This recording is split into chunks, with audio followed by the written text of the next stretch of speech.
चलिए student start करते हैं। एक्सरसाइज 4.2 का क्वेश्चन नंबर 5 स्टार्ट करते हैं। देखो इंपॉर्टेंट क्वेश्चन है पहली बात तो, ठीक है।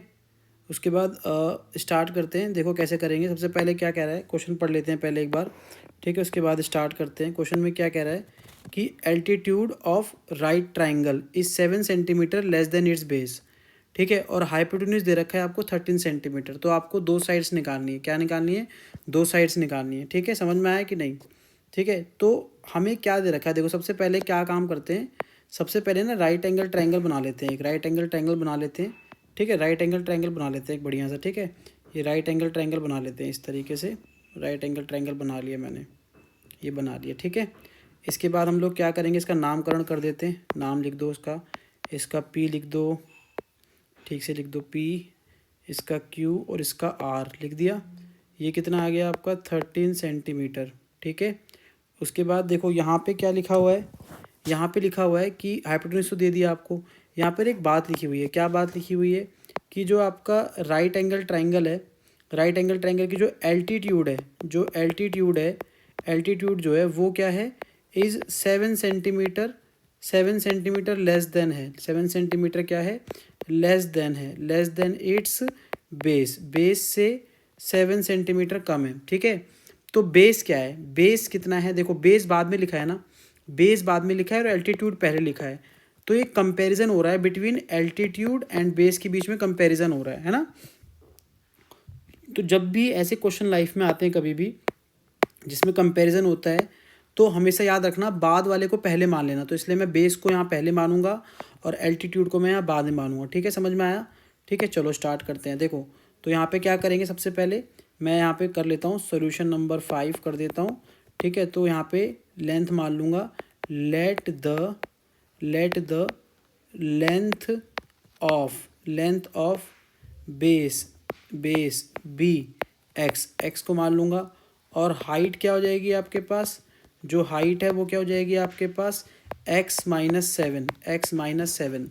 तो ये क्या हो गया आपके पास, अगर यहाँ पर आप देखोगे तो यहाँ से लेके यहाँ तक ये x हो गया जो कि बेस था, ये बेस था ना आपका, ये x हो गया आपका, ठीक है। ये बेस x हो गया आपका और ये जो है वो क्या हो गया आपका हाइट हो गई, यानी कि x-7 क्या हो गई, हाइट हो गई, ठीक है। समझ में आया कि नहीं?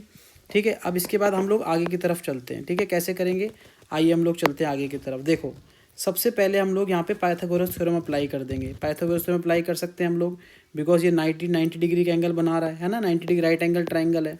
तो लगा दो पाइथागोरस थ्योरम, पाइथागोरस थ्योरम कर दो, by applying Pythagoras theorem, by applying Pythagoras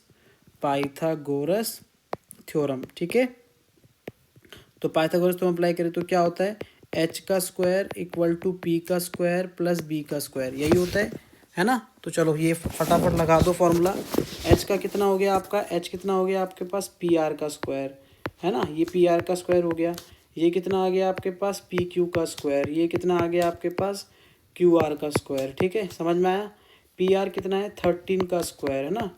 Q R कितना है एक्स का स्क्वायर और ये कितना है सॉरी पी क्यू कितना है, एक मिनट, पी क्यू कितना दे रखा है बच्चों, x-7 का होल स्क्वायर। क्यू आर कितना दे रखा है x का स्क्वायर, तो ये कितना आ गया 169। यहाँ a माइनस बी का होल स्क्वायर खोलो, a square plus b square minus 2ab plus x square, ठीक है। 169 equal to x square 2x square minus का 14x प्लस का 49, ठीक है। फिर ये आ जाएगा 2x स्क्वायर माइनस का 14x प्लस का 49 माइनस का 169 इक्वल टू 0, ठीक है। इसको इस तरफ भेज दिया, 169 को उस तरफ भेज दिया, है ना, तो माइनस का हो गया। तो यहाँ पे क्या आया प्यारे बच्चों, 2x स्क्वायर माइनस का 14x माइनस का कितना आ गया 120 इक्वल टू 0, है ना। उसके बाद चलो दोबारा से वही इक्वेशन लिख देते हैं पहले, 2x स्क्वायर माइनस का 14x माइनस का 120 इक्वल टू 0। आप क्या करेंगे, 2 कॉमन ले लो, अंदर क्या बचेगा आपका एक्स स्क्वायर माइनस का 7x माइनस का 60 इक्वल टू 0, ठीक है। अब क्या हो जाएगा, देखो एक्स स्क्वायर माइनस का 7x माइनस का 60 इक्वल टू 0/2, तो कितना आ गया आपका 0 हो गया, है ना। तो इक्वेशन क्या बन गई, एक्स स्क्वायर माइनस का 7x माइनस का 60 इक्वल टू 0। ठीक है, अब क्या करेंगे हम लोग, फर्स्ट वाले को लास्ट वाले से मल्टीप्लाई करेंगे, मिडल टर्म स्प्लिटिंग लगा दो, है ना, मिडल टर्म स्प्लिटिंग लगा सकते हो, कोई प्रॉब्लम नहीं है। ठीक है, 60 आ गया, है ना, 60 आ गया, प्लस माइनस करने पे माइनस का 7 चाहिए और मल्टीप्लाई करने पे 60 चाहिए, तो 230, यहाँ पे आ गया 215, यहाँ पे आ गया 35, यहाँ पे आ गया 51। ठीक है, इसके बाद देखो क्या है हमारे पास, 3 2 जा 6 2 जा 12, 12 और 5 दो नंबर आ गए आपके पास, 12 और 5। देखो माइनस करोगे, अगर 12 में से 5 माइनस करोगे तो 7 आएगा, और 12 को अगर 5 से मल्टीप्लाई करो तो कितना आएगा, 60 आएगा। आएगा कि नहीं आएगा बेटा, 60 आएगा बिल्कुल। ठीक है, तो यहाँ पे कर दो, देखो एक्स स्क्वायर माइनस का कितना आ गया 12x प्लस का कितना आ गया आपके पास 5x माइनस का 60 इक्वल टू 0। एक्स कॉमन ले लीजिए, x माइनस का कितना आ गया 12 प्लस 5 कॉमन ले लीजिए, x माइनस का कितना आ गया 12 इक्वल टू कितना आ गया 0। x माइनस का 12 टू टाइम्स लिखा है, कॉमन निकल जाएगा, और एक x प्लस का 5 इक्वल टू 0। ठीक है, अब कंपेयर कर लीजिए, यहाँ पे आइधर कंपेयर करेंगे x माइनस का 12 equal to 0, x equal to आ गया 12। फिर यहाँ पे कंपेयर करेंगे आइधर करके x प्लस का 5 equal to 0, x equal to minus का 5। ठीक है, तो एक 12 आया और एक माइनस का 5 आया। अभी जो माइनस का 5 है ना, ये नहीं माना जाएगा। क्यों नहीं माना जाएगा माइनस का 5? इसलिए नहीं माना जाएगा क्योंकि कभी भी जो साइड होती है ना, साइड निकाल रहे हैं, क्योंकि हमसे साइड पूछा है, साइड कभी भी नेगेटिव में नहीं होती, साइड कभी भी नेगेटिव में नहीं होती। समझ में आया? तो साइड हमेशा किस में होती है, पॉजिटिव में होती है। इसलिए x इक्वल टू कितना आ गया आपका 12, x इक्वल टू कितना आ गया आपका 12। ठीक है, अब हमने क्या मानी थी, दो साइड्स क्या क्या थी हमारे पास, एक हमारे पास थी एल्टीट्यूड, एक हमारे पास थी एल्टीट्यूड। ठीक है, और एक हमारे पास थी बेस, और एक थी हमारे पास एल्टीट्यूड।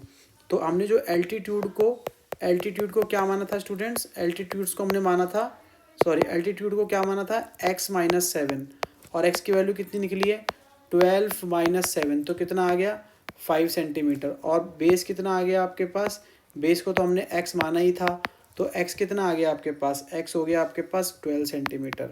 तो हमारा क्या बन गया, यह आंसर निकल गया। हमने बाकी साइड्स निकाल दी, एल्टीट्यूड और बेस। एल्टीट्यूड 5 सेंटीमीटर निकाल दिया, और एल्टीट्यूड 5 सेंटीमीटर निकाल दिया, और बेस कितना निकाल दिया 12 सेंटीमीटर। ठीक है, समझ में आया? Thank you.